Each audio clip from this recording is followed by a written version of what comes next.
Y hoy vamos a leer, hoy estamos celebrando a San Hipólito y a San Casiano, pero también estamos celebrando a una santa que te va a inspirar muchísimo, que es Santa Radegunda, reina de Francia, que ella vivió en los años 520-587. Escucha con muchísima atención. Día 13 de agosto. Hija de Bertario, rey de Turingia, en Germania, en donde nació hacia el año 519 o 520. Fue llevada a Francia, niña todavía en circunstancias harto trágicas, como consecuencia de una victoria ganada por Thierry, rey de Metz, y Clotario I, rey de Soissons, ambos hijos de Clodoveo, contra Hermenefrido, tío de Radegunda. Al decir de algunos escritores, Bertario había muerto asesinado por su propio hermano, mas este testimonio no está conforme con las opiniones de otros historiadores, ni tampoco con los recuerdos que Radegunda conservaba de su infancia.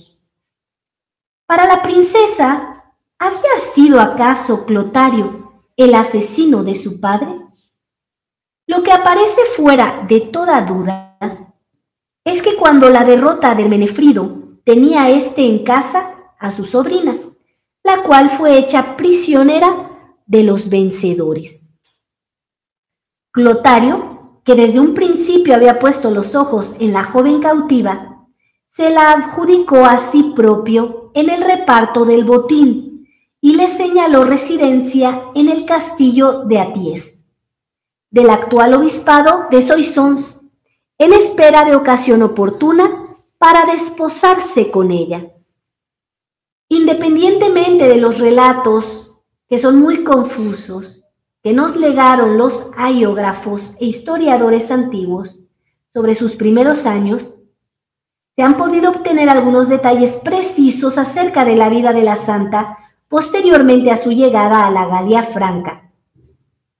Gracias al testimonio de San Venancio Fortunato, obispo de Poitiers, que fue capellán y confidente de la reina, y al de la monja Baudonovia, que vivió con ella en el mismo monasterio. De la cautividad al trono. Los propósitos de Clotario de desposarse con Radegunda no podían realizarse de momento, por oponerse a ello obstáculos insuperables. La edad de la joven princesa, que solo contaba a la sazón de 8 a 10 años, y aún más tarde, el matrimonio con su primera mujer, Ingunda, lazo que no se había atrevido a romper públicamente, no obstante sus pocos escrúpulos y los ejemplos de lamentables desórdenes que daba todos los días. En nada se parecía a Aties, residencia de Radegunda, a la corte de Soissons, en donde Clotario hacía alarde de sus escándalos. Era, por el contrario, aquella asilo de dulce paz, en donde hallaba la princesita cuantos recursos morales, religiosos e intelectuales podían deleitar a un alma pura e inocente como la suya. Sin sospecharlo siquiera, preparábase Radegunda de este modo a las luchas que más tarde había de sostener y al ejercicio de las virtudes de que tendría que dar ejemplo en las diversas situaciones que la providencia le depararía. En un principio, niña todavía, repartía el tiempo entre los ejercicios de la inteligencia, la práctica de las virtudes cristianas compatibles con sus pocos años y las distracciones propias de su edad, a que se entregaba junto con sus compañeras. Algo más tarde, nos la muestra Fortunato, dada de lleno al estudio de la Sagrada Escritura, de los padres de la Iglesia y demás autores eclesiásticos, y a la lectura de las vidas de santos. Radegunda, que no ignoraba los proyectos que Clotario tenía sobre ella y que ciertamente temía su realización, Sabía también los vergonzosos desórdenes de que era teatro la corte de Soissons, y su alma pura y delicada se espantaba a la vista de los peligros que sobre su porvenir se cernían. Para escapar de ellos en cuanto estaba de su parte, parece que la joven princesa había resuelto consagrar a Jesucristo su virginidad. Llegó el momento fatal en que se iba a poner de manifiesto la voluntad del rey, cuya legítima esposa Ingunda había muerto 2 años antes, en el 538. Clotario mandó que fuese llevada Radegunda a la corte, en donde todo ya estaba dispuesto para la celebración de las bodas. ¿Qué haría la real cautiva? Obedeciendo a un sentimiento de espanto y no siéndole posible dominar el horror que le causaba la vista del vencedor y verdugo de su patria turingia, y a lo que se creía verdugo también de su propio padre, quiso la princesa aprovechar del silencio de la noche para huir, pero denunciada y descubierta por los mismos confidentes de su fuga, pronto fue alcanzada y llevada a la presencia de Clotario, a cuyas solicitaciones ya no le fue posible resistir. Efectuóse pues el matrimonio, en cuya virtud quedaba de hecho Radegunda, reina de los francos. Reina. Desde ese momento ya no vio sino la voluntad de Dios en su nuevo estado, cuyas obligaciones quiso cumplir fielmente por deber de conciencia. No debe maravillarnos, sin embargo, que sintiera cierta repugnancia natural en caminar por la vía dolorosa en que estaba comprometida con un esposo cuyo espíritu, a pesar del bautismo, era bárbaro todavía. Añádanse a esta impresión los recuerdos de un pasado para ella imborrable, y se comprenderá que mirase la vida como un calvario de áspera ascensión y su carga cual pesada cruz. Mas como era cristiana y cristiana heroica, buscaba para sus penas íntimas un consuelo muy legítimo en los ejercicios de devoción y de caridad. Verdad es que los rigores de su penitencia, que contrastaban con los desórdenes de su real esposo, exasperaban a éste en forma tal que le hacían prorrumpir en reproches y amargas quejas por haberse desposado. Decía el bárbaro, con una monja y no con una reina. Esto no obstante, Clotario no dejó de estimar y respetar a la reina de los francos, cuya virtud al fin le subyugaba, no siendo raro que después de haberse desfogado contra ella con intemperancias de lenguaje, le demostrara su pesar y procurara reparar la falta, colmando de agasajos a aquella a quien había ofendido. En una palabra, mientras vivió Radegunda en la corte de Clotario, puso por obra cuantos esfuerzos le fueron posibles para llevar de frente con equilibrio estable sus deberes de reina y de esposa cristiana. Sin embargo, un acontecimiento doloroso iba a decidir su alejamiento definitivo de la corte para abrazar un género de vida más en consonancia con sus aspiraciones íntimas. Santa Radegunda se consagra a Dios y se retira a Saix. Entre los prisioneros que Clotario llevó de Turingia a Soissons, encontrábase un hermano de la joven princesa. La presencia de este hermano era para ella uno de los consuelos más dulces en su destierro, y a pesar de los deseos apenas velados que tenía el cautivo de huir de su encierro y escapar del vencedor, consentía en permanecer junto a su hermana y dejaba para más tarde la realización de su acariciado proyecto de fuga. ¿Tuvo acaso el rey sospecha de esos propósitos y vio en la resolución del joven la intención de sacudir su yugo y de restaurar el trono de su padre? No lo sabemos, Pero lo cierto es que para acabar de una vez con tantas tentativas de esa índole, el rey de los francos mandó quitar la vida al prisionero. Así quedó roto el último lazo que pudiera retener a Radegunda en la corte. Y en efecto, a consecuencia de ese acto de crueldad, creyóse la reina autorizada para separarse definitivamente de su indigno esposo. Explícitamente se lo manifestó a Clotario, de quien solicitó licencia para alejarse de la corte y consagrarse por entero a Dios. ¿Comprendió el rey lo bien fundado de tal demanda? Y para reparar siquiera en parte su crimen, accedió al solicitado apartamiento de aquella cuyo corazón había destrozado cruelmente.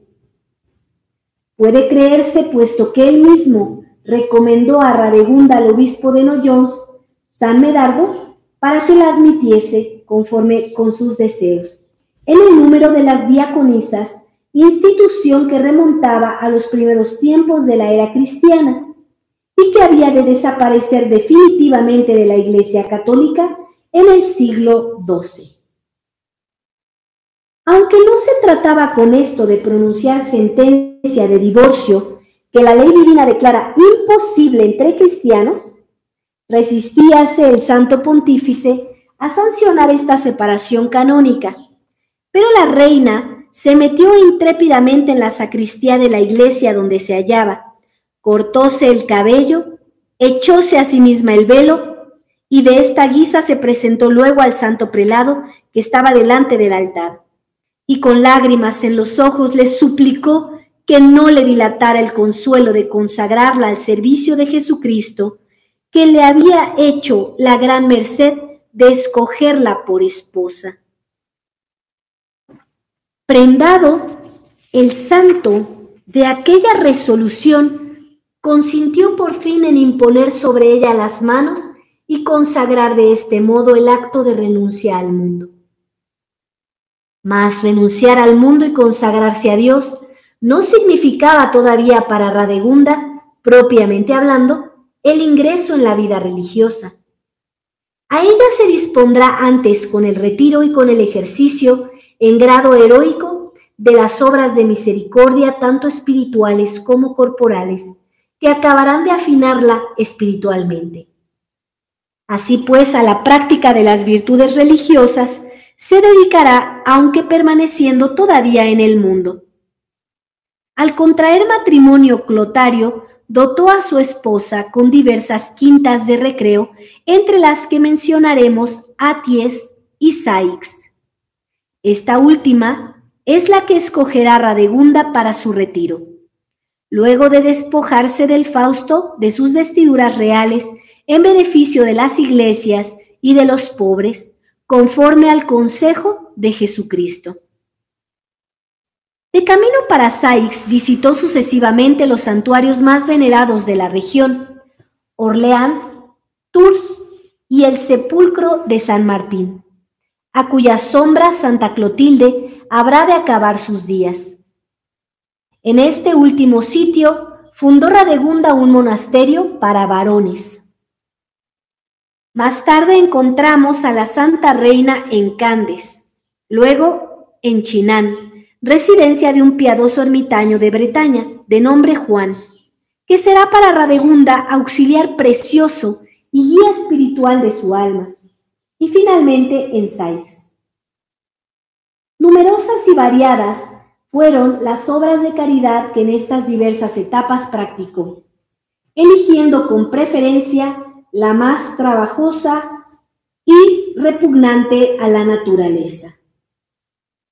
Su método de vida y sus austeridades recuerdan los de los antiguos monjes del desierto. Pan de centeno o de cebada y algunas legumbres o raíces eran su único alimento, y el agua clara su sola bebida. Servíale de lecho un áspero cilicio recubierto de ceniza, y una cadena de hierro le ceñía muy estrechamente la carne. Tales penitencias y mortificaciones eran realzadas por una humildad tan profunda que únicamente traslucía al exterior lo que no podía en modo alguno tener velado. Una de sus ocupaciones favoritas era la de hacer los panes que debían servir para el santo sacrificio del altar. Un episodio que iba a turbar por algún tiempo la santa paz de que disfrutaba en aquel retiro, le hizo redoblar sus penitencias y oraciones hasta que Dios, apiadado, oyó sus ardientes ruegos e hizo disipar la tormenta que le amenazaba. Clotario, que en medio de sus desvaríos conservaba sincero afecto a su santa esposa, e incluso, tal vez, verdadero amor, no tardó mucho en lamentar la separación. Pensó, pues, en volverla a llamar, o mejor dicho, llevarla nuevamente a la corte, y tal vez dejó traslucir su propósito, por cuanto el rumor del proyecto del rey llegó a oídos de Radegunda, quien, como es fácil concebir, se alarmó sobremanera. Para conjurar tamaño peligro, apresuróse a mandar un mensaje al ermitaño Juan, suplicándole intercediera ante Dios para desviar el peligro que sobre ella se cernía. El piadoso varón la alentó, asegurándola que aunque efectivamente eran esos los propósitos del monarca, no llegaría a ponerlos por obra, pues Dios no se lo había de consentir. Esto, no obstante, ante la posibilidad de que se renovasen las tentativas del rey, creyó Radegunda que era lo más prudente levantar entre ambos esposos una barrera infranqueable, como así lo hizo yendo a Poitiers con el propósito de fundar un monasterio y encerrarse en él para siempre. Santa Radegunda en Poitiers. El recuerdo de San Hilario y la presencia de su venerado sepulcro movieron a Radegunda a elegir a Poitiers por lugar de su retiro. Y aprovechando de las buenas disposiciones que entonces veía en Clotario, solicitó de éste el terreno y los necesarios recursos para la construcción del monasterio. El rey poseía en aquella ciudad diversas quintas y algunos terrenos. Así es que no puso reparo alguno en acceder a la petición de la reina. Más aún hizo cuanto estuvo de su parte para que la obra se realizase con premura.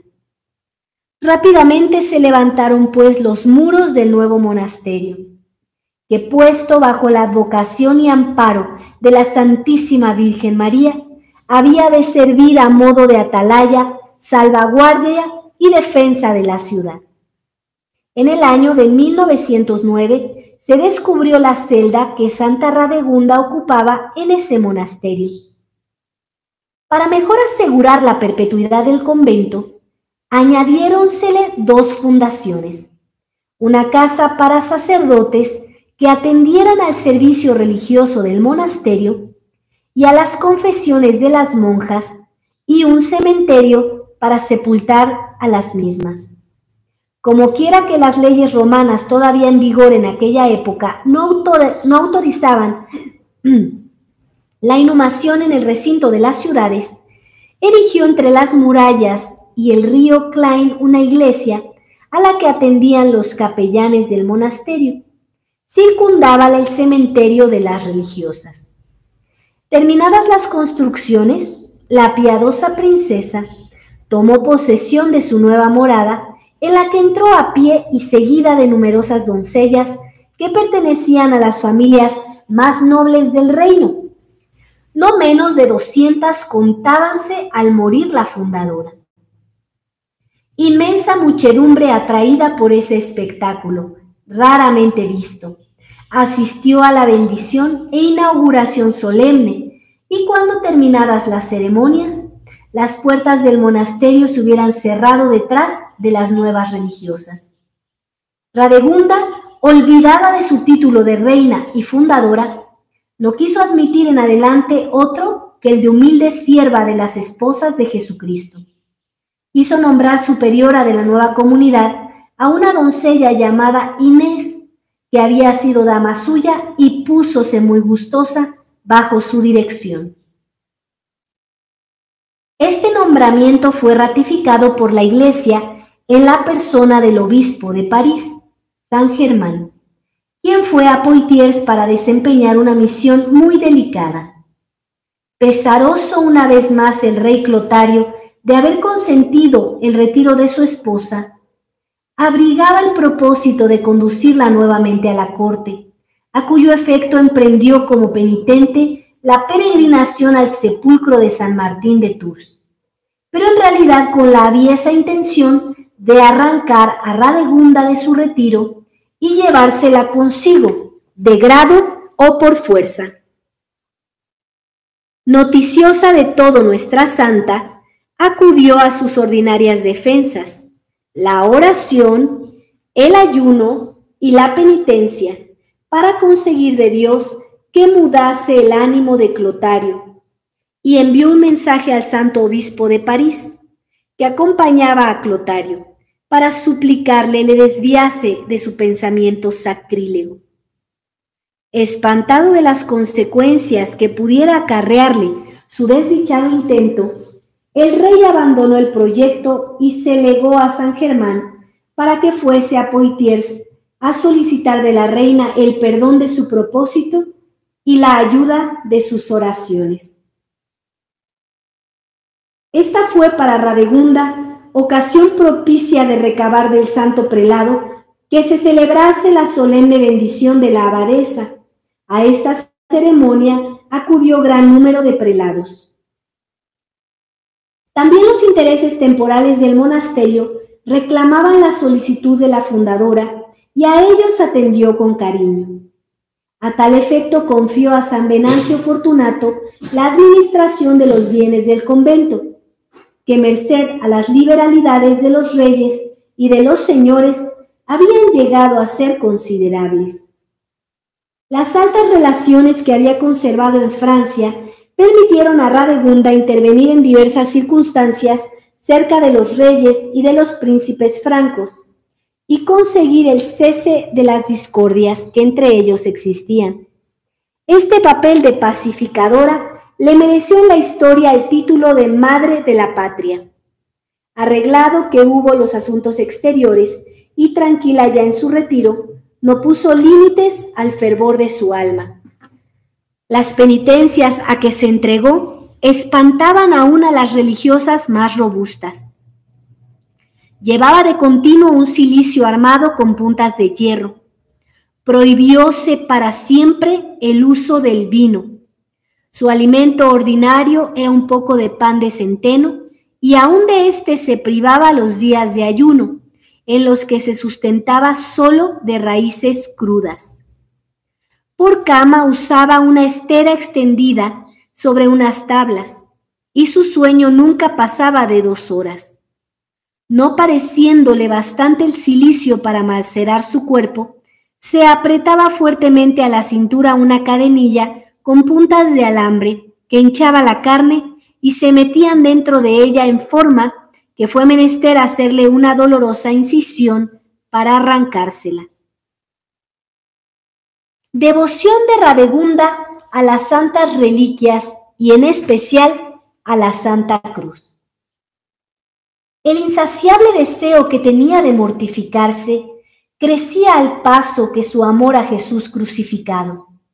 No podía mirar un crucifijo sin encenderse en santos deseos de padecer cuantos tormentos padecieron los mártires. Ni hubo jamás alma más ingeniosa para discurrir formas y maneras de afligirse y macerarse. Ese mismo amor a Cristo crucificado le movió a cambiar el nombre primitivo del monasterio por el de la Santa Cruz y le hizo concebir la noble ambición de poseer algún fragmento del sagrado madero en que se consumó nuestra redención. No había logrado Francia hasta entonces tener posesión alguna de esta inestimable reliquia. Radegunda manifestó sus ansias al emperador Justino II, sucesor de Justiniano, y a la emperatriz Sofía, los cuales respondieron con magnificencia a los deseos de nuestra santa. Pues además de un trozo de leño de la verdadera cruz, le enviaron muchas reliquias de apóstoles y de mártires, y un evangeliario adornado con muchas y ricas perlas. La recepción de la cruz se verificó con toda la solemnidad y pompa de las mayores ceremonias religiosas, a pesar de ciertas maniobras con que se pretendió que fracasara. Entonces, por primera vez, se oyó el bellísimo himno Vegila Regis Prudent que Fortunato compuso para esta memorable solemnidad. Celebróse la traslación hacia el año 568 y a partir de esa fecha se conmemoró todos los años el 19 de noviembre. Desde ese punto la iglesia de la Santa Cruz se convirtió en centro de peregrinaciones en el que se obraron muchos y portentosos milagros, como lo atestigua San Gregorio Turonense. Con el ansia de que floreciese más y más la vida religiosa en su comunidad, emprendió Santa Radegunda el viaje de Arles en compañía de la abadesa Inés para estudiar prácticamente las reglas de su arzobispo San Cesario,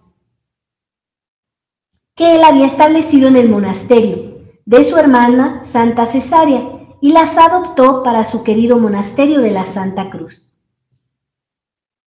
Muerte de Santa Radegunda.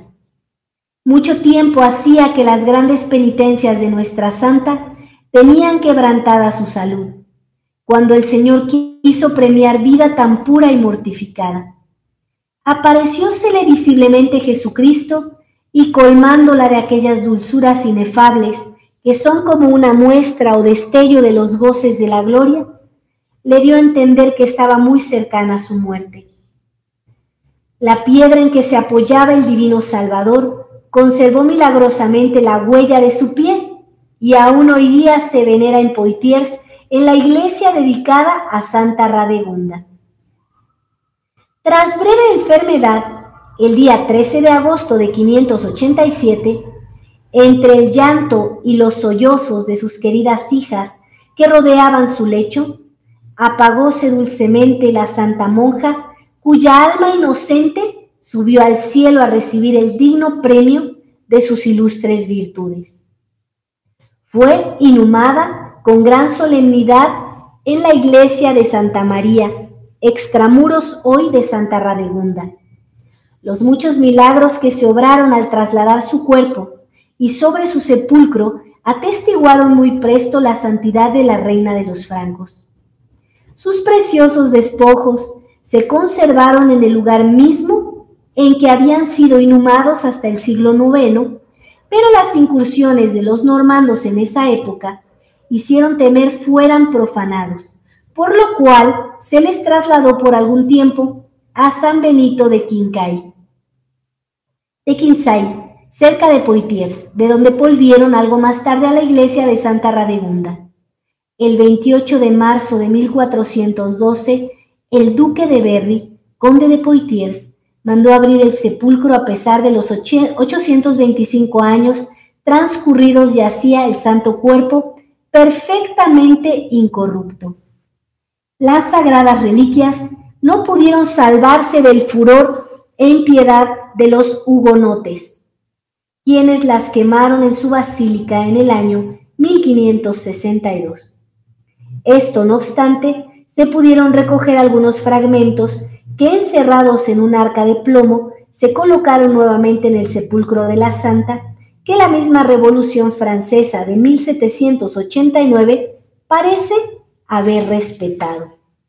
Vemos esta historia tan maravillosa que nos recuerda cosas muy importantes.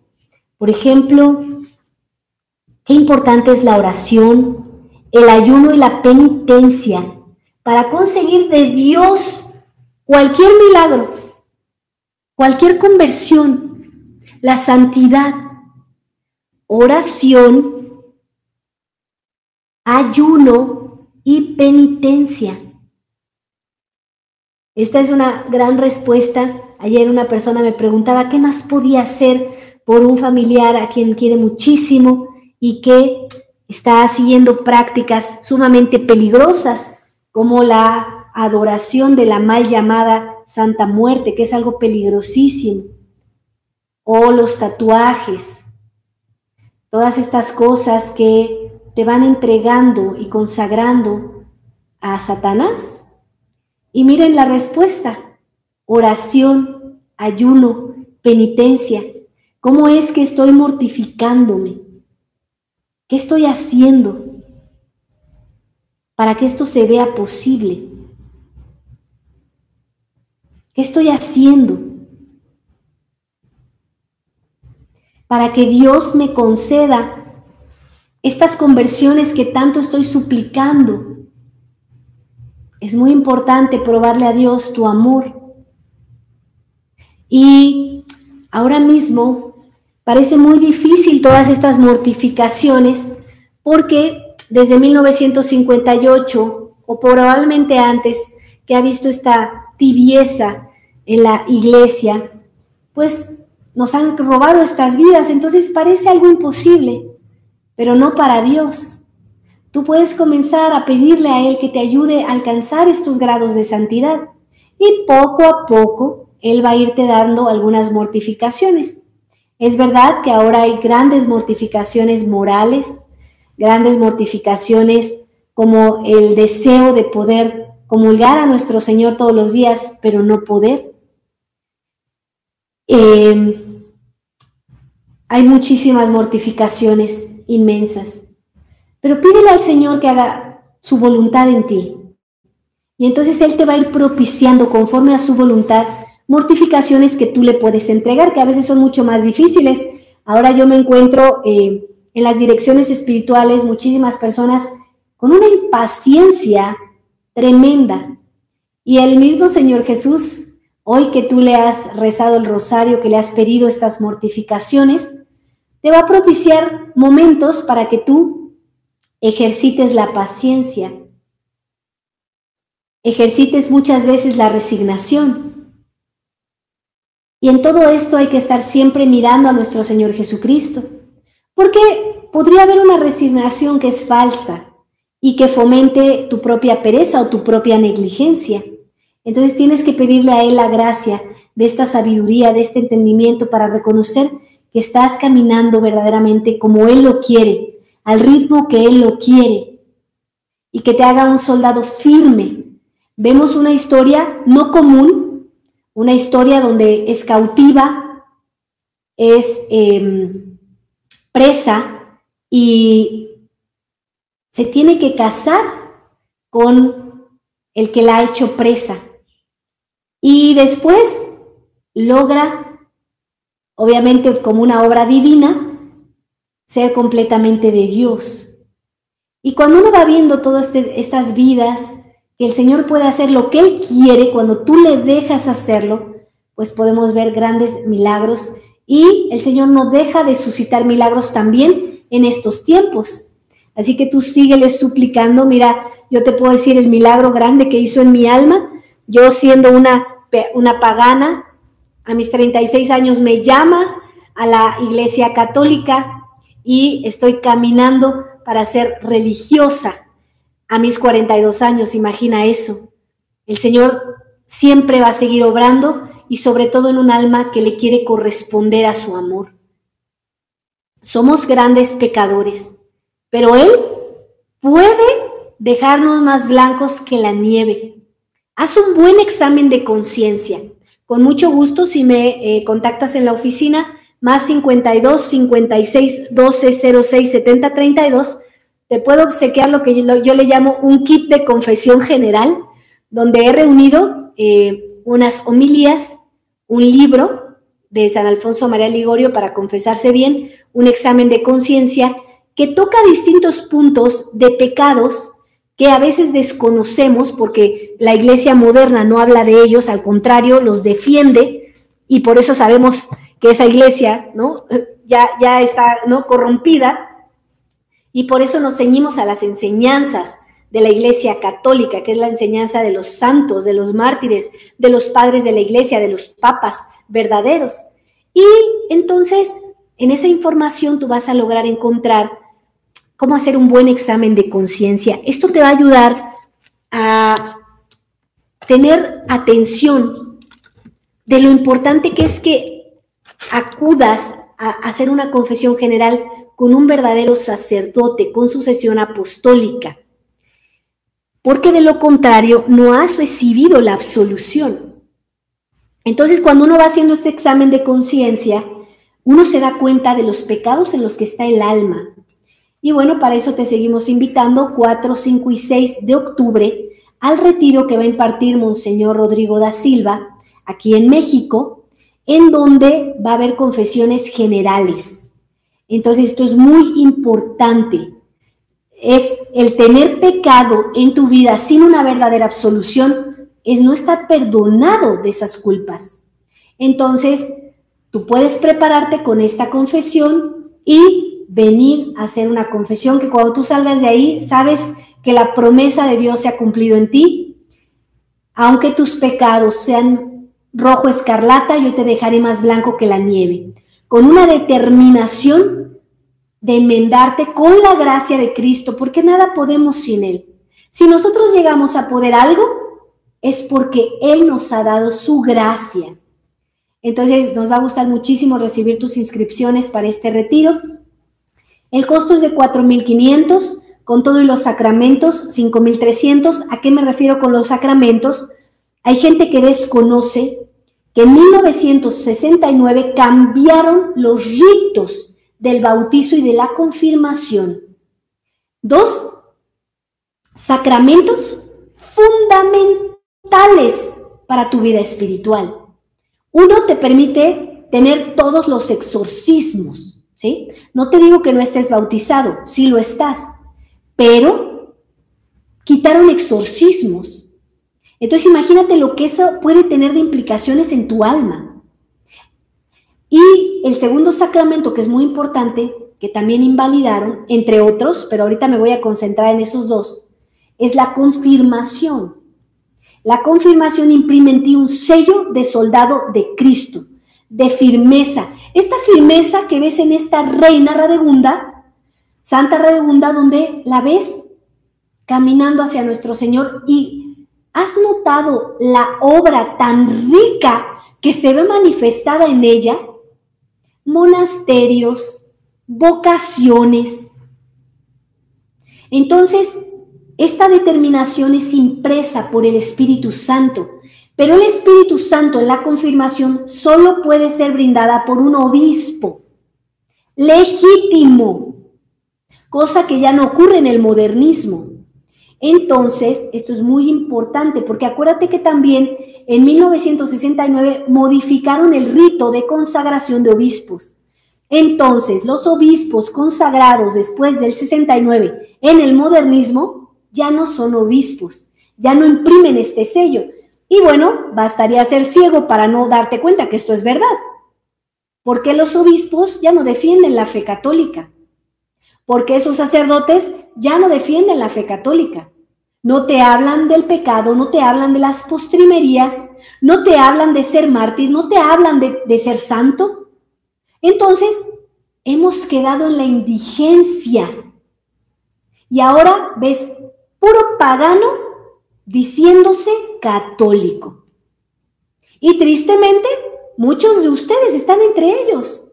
Pero no queremos que te quedes así. Queremos que vengas al retiro, a que te impriman este sello y a que te levante el Señor para que tú lleves su verdad a todos los rincones de la tierra. Este es un retiro internacional. Hay 2 aeropuertos internacionales donde tú puedes venir de cualquier lugar del mundo. Está uno a 40 minutos, el otro a 1 hora y cuarto. Tomas un taxi y te desplazas.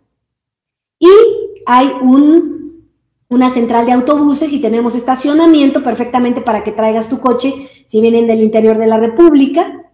Y tú puedes ser un verdadero apóstol de nuestro Señor Jesucristo, viviendo la fe. Serás una lámpara encendida, una ciudad en las montañas, que se vea, que se note lo que la gracia de nuestro Señor Jesucristo ha obrado en ti.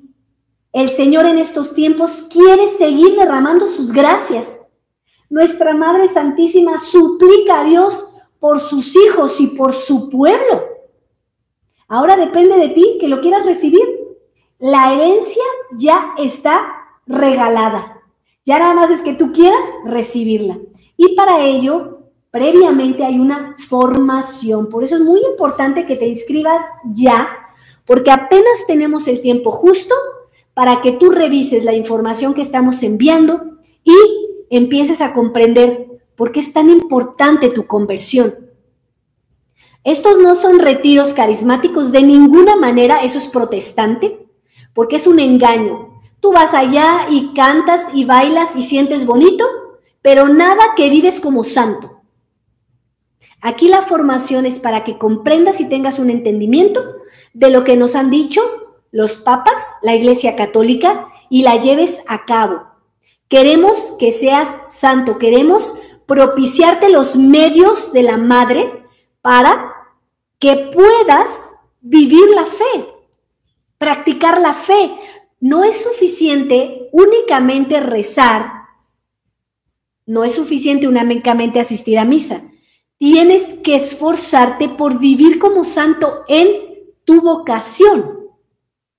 Esto es muy importante. Y esto lo podemos recibir si tenemos sacramentos verdaderos, si hacemos oración, si hacemos limosna y mortificaciones.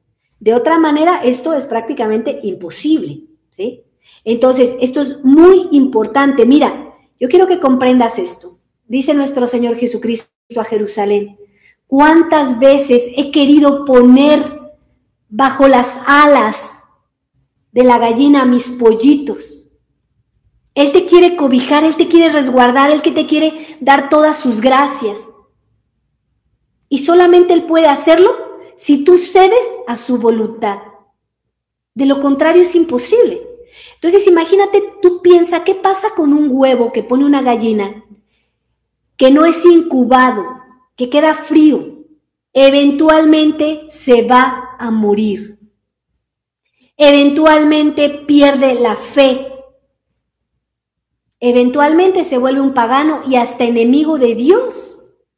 Recordemos el caso de Lutero. Aquí en el canal nosotros tenemos un playlist que se llama Fin Funesto, donde su excelencia reverendísima Monseñor Rodrigo da Silva nos habla de varios ejemplos de hombres que se volvieron enemigos de la iglesia y que terminaron en el infierno.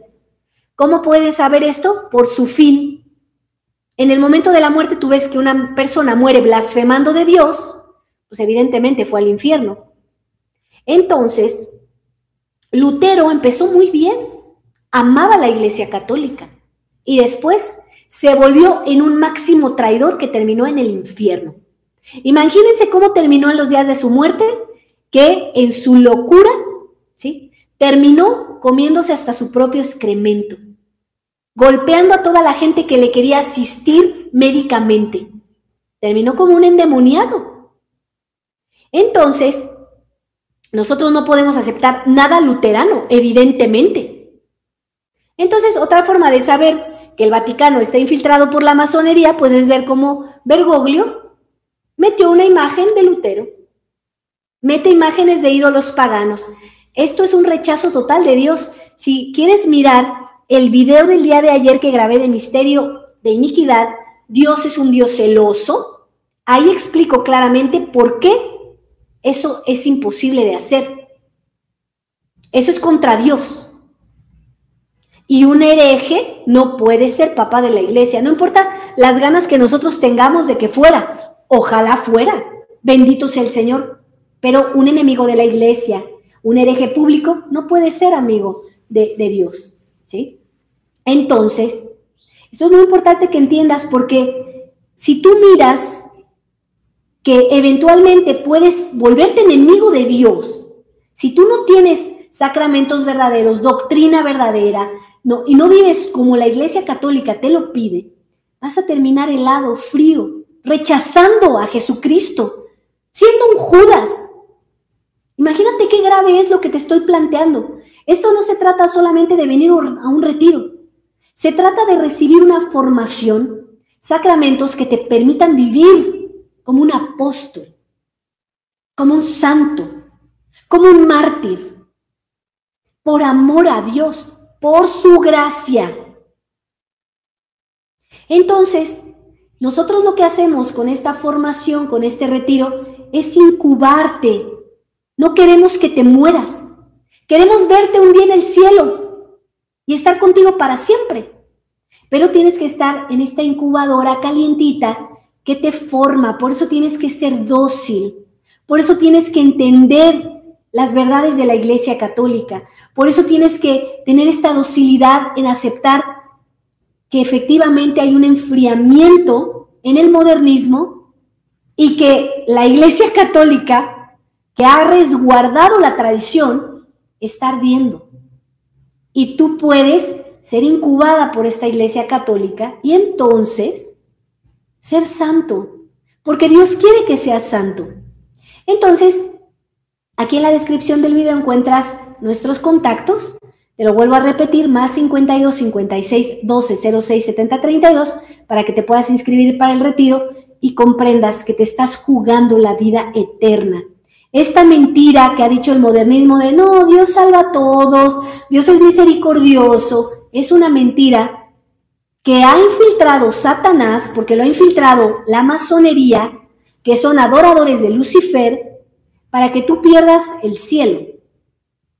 Porque Satanás no quiere el cielo, quiere que tú no lo tengas, quiere que tus hijos no lo tengan. Cuando nuestro Señor aquí delante lo ha querido, tiene su trono en la cruz, hizo todo para que tú lo tengas. El que no lo tenga es porque no lo quiso tener, porque medios Él ha dispuesto, pero solamente van a ir tras estos medios quien realmente tiene en su corazón un amor sincero por Cristo. Aquí vemos el ejemplo de Cletorio, el esposo de Santa Radegunda, donde va a una capilla, ¿verdad? Va a una iglesia a pedir a un santo, hace una peregrinación, ¿sí? Su exterioricidad religiosa parece que es bueno, pero él tenía una petición para él. Él quería a Radegunda de regreso. Y uno no debe de pedir nada para sí mismo. Uno tiene que ver por el reino de nuestro Señor Jesucristo. Y tristemente el enfriamiento del modernismo ha dejado gente que solamente pide para sí mismo y no para el Rey de Reyes. Nuestra obligación es conocer a Dios, amar a Dios y servir a Dios. ¿Esto no implica que vas a recibir gracias inmensas? Pues claro que sí, si estamos delante del Rey más generoso que va a existir, que existió y que existe. Apenas tú le regalas un poquito y Él te colma y te colma y te colma. Y Él le llena de felicidad porque es un padre, pero le entristece tremendamente no poder colmar a sus hijos de amor, sino que por tu vida de pecado te tiene que llenar de golpes de justicia, que también es amor. Y entonces viven unas vidas tan dolorosas, tan tristes, que entristecen a mi esposo. Entonces, por favor, pon atención a todas estas palabras. Que hoy Santa Radegunda nos inspire, nos ayude a amar a Cristo como ella lo amó, con el amor de todos los santos, con el amor de María Santísima, con el amor de San José, y nosotros podamos defender nuestra fe católica, defender a nuestros hermanos, porque verdadera caridad es decirles la verdad. Verdadera caridad es decirles, oye, te están estafando. Allí donde tú estás yendo no hay transubstanciación, no hay sacerdocio, no hay sacramentos verdaderos, y eventualmente te vas a morir. Porque recordemos la palabra de nuestro Señor Jesucristo. Esto es muy importante, porque Él nos lo dejó dicho todo. Nada más que muchas veces no le ponemos atención o no le creemos. El que come mi carne tiene la vida eterna. Él amenaza con el infierno a cualquiera que no quiere recibirle. Si no comiereis la carne del Hijo del Hombre, no tendráis vida en vosotros. Eso nos dice nuestro Señor Jesucristo. Y yo lo veo constantemente en las direcciones espirituales. que Monseñor Rodrigo da Silva me permite impartir. La gente está muerta su alma, están llegando en terapia intensiva. Pero bendito sea el Señor, están llegando y salgan de la terapia intensiva como yo salí también, como el Señor me sacó. Yo también estuve en terapia intensiva, llegué casi muerta. 2 veces casi morí. Y si yo hubiera muerto, puesto que morí en pecado mortal, con gran certeza hubiera ido al infierno. Pero el Señor, que ayuda a los pecadores, me dio la oportunidad y me condujo a la Iglesia Católica. Y me he esmerado por conocer su doctrina, por ser fiel a nuestro Señor Jesucristo, por suplicarle las gracias para salir de todo pecado. Y entonces, después de un tiempo en el que Él me ha ido purificando, bueno, vemos la fertilidad que ha hecho en mi alma y Él la quiere hacer en ti, y yo quisiera tanto que también tú quisieras hacerla en ti. Yo ruego muchísimo a nuestro Señor Jesucristo por tu conversión, por la conversión de tus hijos, de tu esposo, de tu esposa, de sus familias, de sus gobiernos. Le damos gracias a Santa Radegunda y le suplicamos que ruegue por nosotros. También San Hipólito, San Casiano, rueguen por nosotros. En el nombre del Padre, y del Hijo, y del Espíritu Santo. Amén.